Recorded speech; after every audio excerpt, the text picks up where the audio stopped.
지난 시간 만주사변을 통해 한반도를 넘어 야욕을 드러냈던 일본이 외몽골에서 소련과 만났습니다. 지상에서는 소련군이 승리를 거뒀지만 공중에서는 일본군이 약간의 우세를 차지했거든요. 자, 2차전을 준비하는 모습에서 소련군이 압도적인 물량을 준비를 했지만 정신에서는 일본군이 승리하고 있지 않았나라는 생각이 좀 들거든요. 하지만 결과는 누가 이길지 예측할 수가 없습니다. 오늘도 기사치양 교수님과 태상호 기자님 모시고 이야기를 나눠보도록 하겠습니다. 어서 오세요. 반갑습니다. 안녕하세요. 안녕하세요.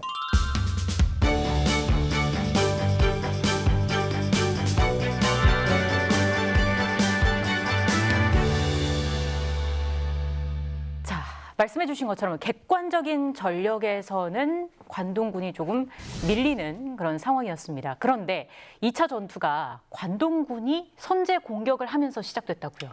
예, 맞습니다. 그런데 선제 공격을 할 때 대부분 자신들이 가진 가장 우세한 전력을 투사를 하죠. 관동군 입장에서는 그게 바로 항공기였습니다. 항공 전력이었던 거죠. 그래서 6월 23일 날 관동군은 항공기 폭격 계획 명령을 하다를 하게 됩니다. 근데 문제가 여기서 크게 터지게 되는 거죠. 네. 이거는 그냥 월경에서 잠깐 작전하는 국경 분쟁 정도로 끝나는 게 아니라 폭격을 하겠다는 건 전쟁을 하겠다는 그렇죠. 의미거든요. 그래서 도쿄 일본 대본영 육군 참모 본부에서 항공기 폭격은 전쟁으로 확전될 수 있으니까 절대 반대한다라는 의사를 표명을 합니다. 절대 반대라는 표현 사실은 일본 대본영에서 잘 안 쓰는 표현인데요. 그렇죠. 그럼 이번엔 강하게 의사 표현을 한 거예요. 그래서 전보 자체도 스스로 중지할 것을 요구한다라는 전보를 보냅니다. 근데 관동군은 어떤 입장을 표명을 했냐? 탐사 폭격은 국경 방위에 의한 전술적인 행위로서 관동군 사령관이 할 수 있는 권한에 들어가 있다라고 강행할 것을 또 표명을 합니다. 그래서 6월 27일 날 일본군이 드디어 항공기 19대를 동원해서 소련의 탐사 비행장에 이 폭격을 하게 돼요. 벌써 공격은 벌어졌고 그리고 총참모부의 의견이 무시됐는데 이제는 그냥 놔두면 더 큰 공격이 이루어지겠죠. 네. 그래서 추와 천황에게 대명을 받아요. 천황은 어떻게 생각하십니까? 세상에. 그랬더니 천황도 그렇게 크게 만들지 마, 일 만들지 마.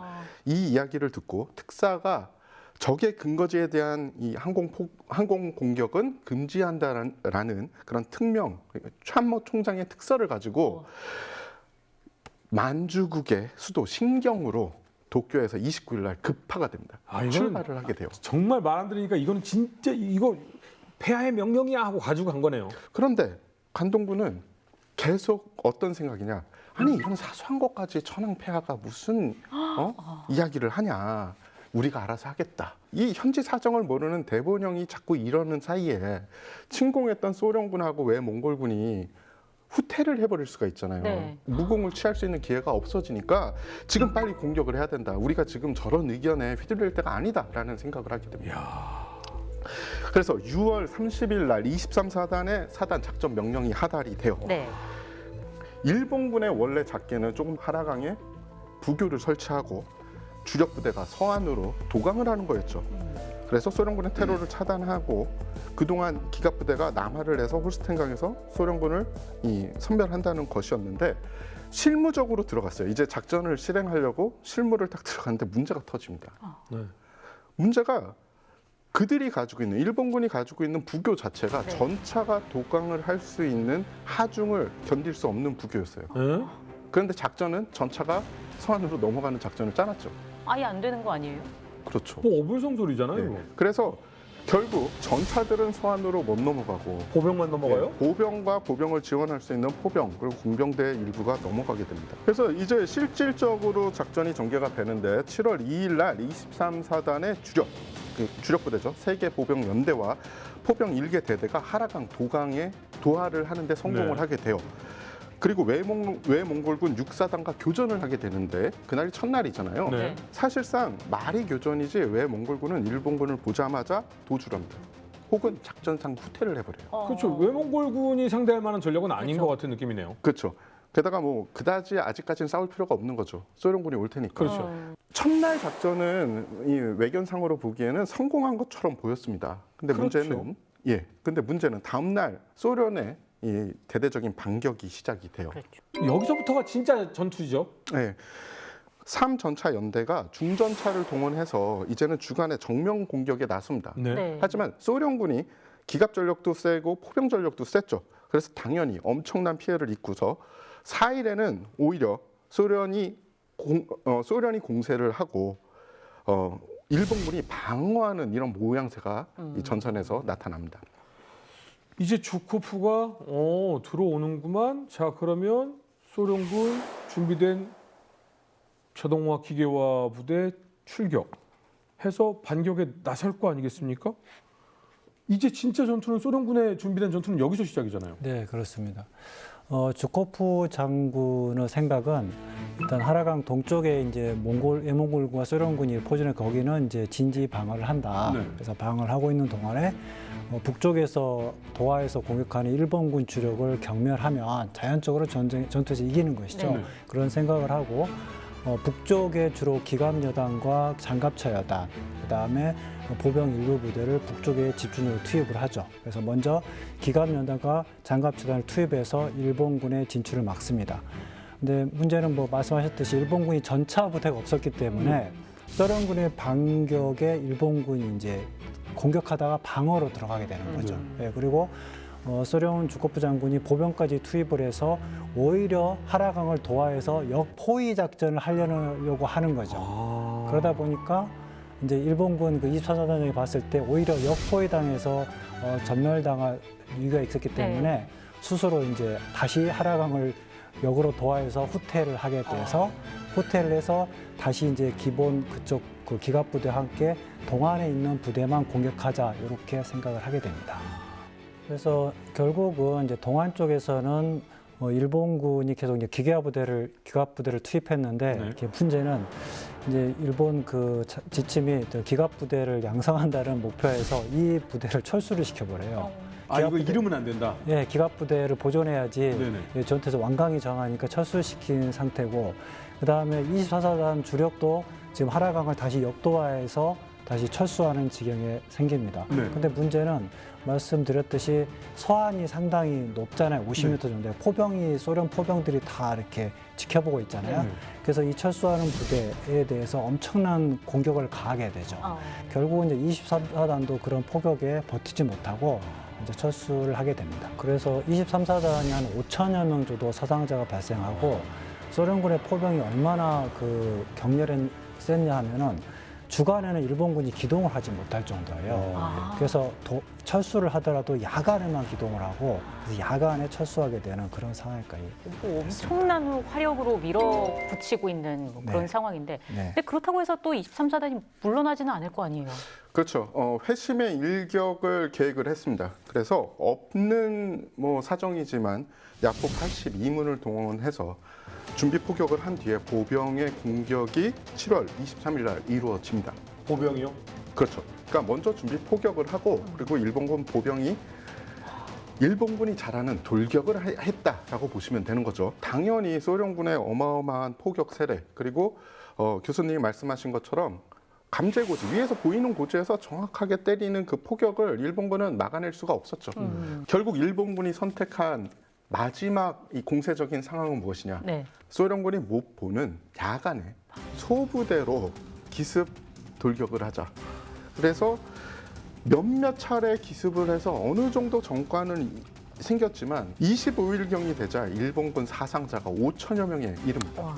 그러면서 관동군 사령관은 야, 이 정도면 안 되겠다. 거의 이거는 공세 종말 정도에 와 있는 상황 같다. 공격 중지 명령을 내립니다. 그리고 방어 진지를 축성하라. 즉, 이 전선이 교착화된다. 이런 상황이 된 거죠. 근데 이 방어 진지가 그래도 강력했냐? 그러지 않았어요. 방어 진지의 전면이 40km에 이릅니다. 네. 그리고 대부분의 방어 진지와 중요한 거점이 소련 포병의 유효 사정거리 아래 들어가 있었어요. 그리고 서쪽이 뚫려 있어서 그러니까 소련군이 언제나 포위하거나 우회하기가 쉬운 그런 구조였습니다. 한마디로 말해서 최악의 방어 진지가 펼쳐져 있는 거였어요. 결국 8월 20일 날 소련군의 공세가 시작이 되는데요. 전투가 벌어졌는데 일본 육군의 사령관의 위치가 좀 중요하잖아요. 그 군 사령관이 즉각적으로 전투를 진행을 시켜야 되는데 전선에서 200km 떨어진 하이라월에 위치하고 있었어요.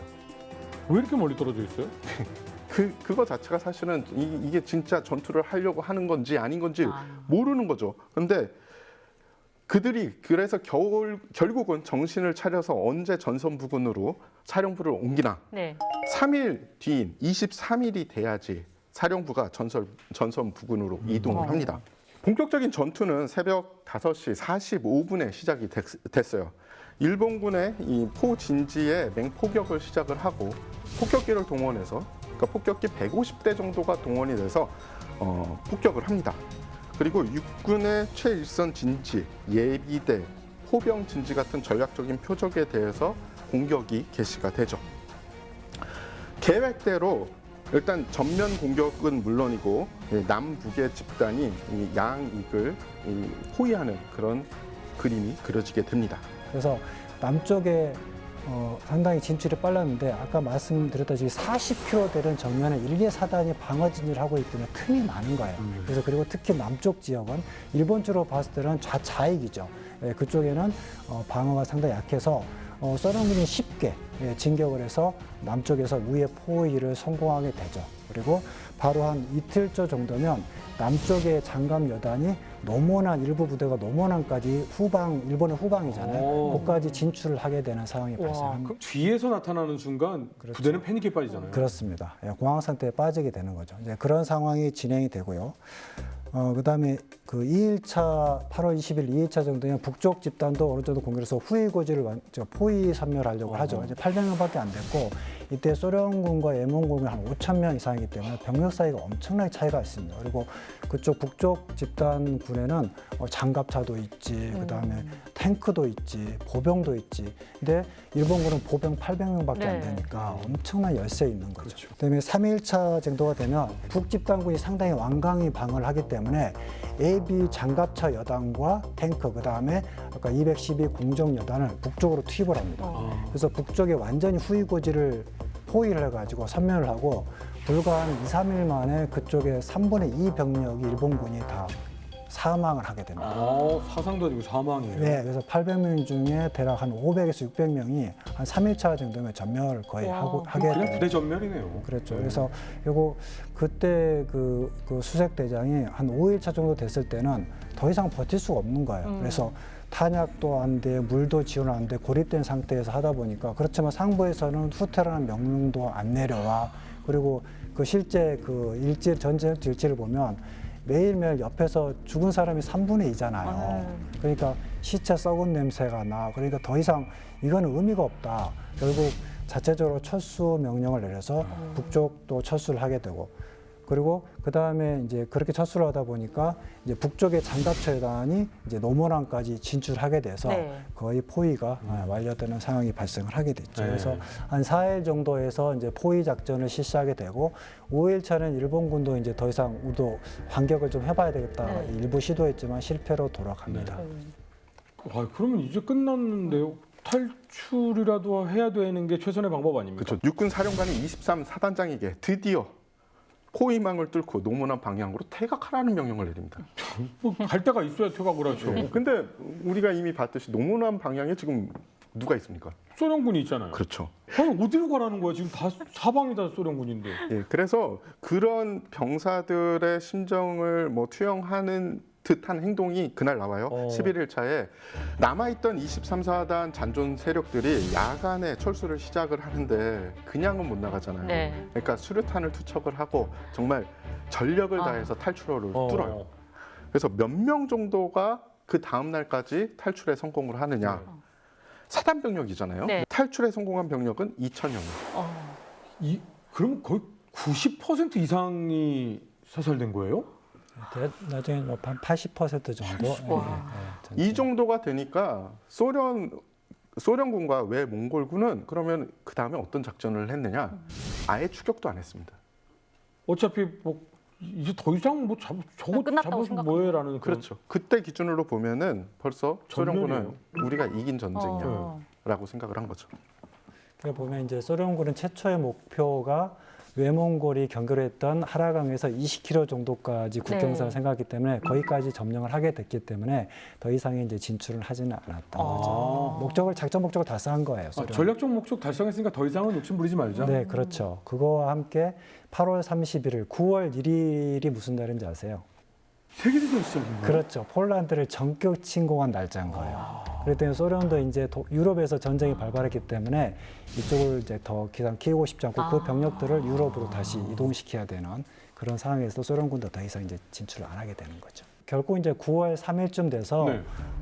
대본영에서 관동군 사령관에게 정확하게 전투 중지 명령을 하달합니다. 했군요. 네, 해서 이제 전투는 중지가 됩니다. 네.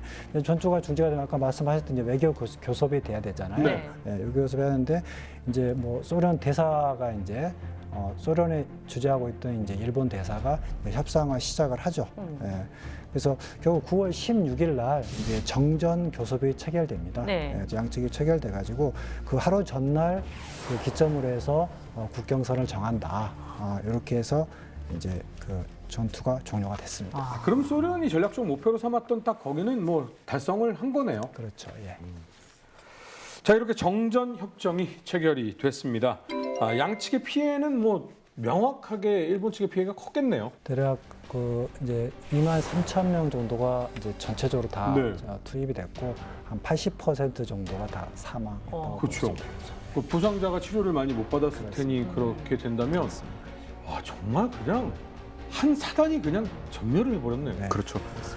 그리고 소련하고 외몽골군의 피해도 집계된 게 있는데요. 네. 공식 집계를 보면은 9,824명이 사망을 했다라고 나와 있습니다. 꽤 피해가 크네요. 노만 전투에 대해서 저희가 이야기를 들려드리면서 저는 그런 생각이 들었습니다. 어떤 병사를 측은지심으로 바라봤을 때 그러면 너는 그 우리나라를 짓밟았던 병사를 측은지심으로 바라보는 것이냐? 아닙니다. 다시는 잘못된 것은 반복되지 않게 우리는 그것을 켜켜이 쌓아서 우리 군은, 우리 역사는 다시 잘못된 것을 반복하지 않게 그렇게 배워야 된다고 생각하거든요. 다음 시간 또다시 재미있는 주제를 가지고 흥미로운 주제를 가지고 돌아오도록 하겠습니다. 시청해주신 여러분 감사합니다.